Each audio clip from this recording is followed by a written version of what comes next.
In full disclosure, Shane sent me these questions last week, and I spent some time praying over them. And I'm going to tell you a story that many people, I've not shared this, and it just reminded me of it when I read those questions. So you have to go all the way back to the Christmas season of 2003. I'm pretty sure it might have been before that. No, it was before that. It was 1993. Tate, my oldest son, had been born in April, and it was Christmas Eve that year.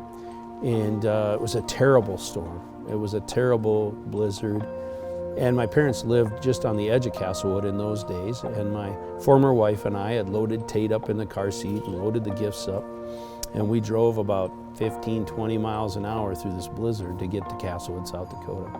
And Tate has always struggled, when he was young, he really struggled with sort of tummy issues. We went through a half a dozen formulas to try to find something that he wouldn't get sick with. And we got to my parents' place, and we had brought everything except for his formula.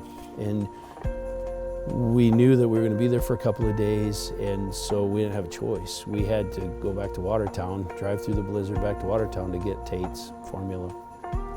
And so we got in the truck with my brother and my dad, and we were coming north on Highway 81, 15, 20 miles an hour in this storm. You couldn't see anything. You just couldn't see anything. And in the middle of the road was this car. And this car was parked sideways in the middle of Highway 81.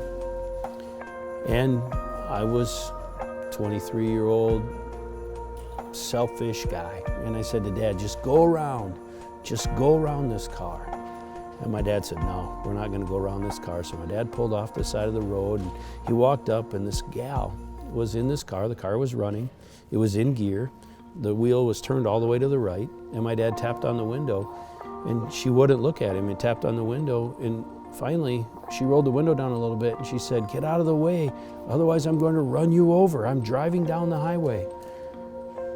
Well, she obviously was not driving down the highway. She had left Denver, Colorado earlier in the day, and she was headed to some family up near Millbank. And she had gotten, I don't know if there's a term for it, but I'm going to call it today snowblind. And she thought she was going, but she had gotten entranced by all the snow that was blowing, and she had her foot on the brake so hard, and that car was in gear, but she wasn't going anywhere. And she was in the middle of the highway. And as my dad was talking to this gal, a gentleman came who was actually a highway patrolman, and he hollered at my dad. He said, get that car out of the middle of the road, you're going to cause an accident. And my dad said, there's a problem here. This gal is really mixed up. And the highway patrolman said, he goes, just get that car out of the middle of the road, and the highway patrolman left. My dad finally convinced her to put the car in park. He convinced this complete stranger from Denver, Colorado to slide over into the passenger seat. My dad got in her car and drove her to Watertown. And we got to Watertown. I drove Dad's truck. We got to Watertown, and my dad said, this lady's got to go to Millbank. And I was like, huh? This is Christmas Eve. And so I followed my dad all the way to about 4 miles south of Millbank. Got the gal to her family, then we drove back to Watertown, got the formula, and drove back to Castlewood. And that Christmas Eve, I don't think we got back there until 11 o'clock at night. But when I think back on that was God ordained. God had us there for that purpose.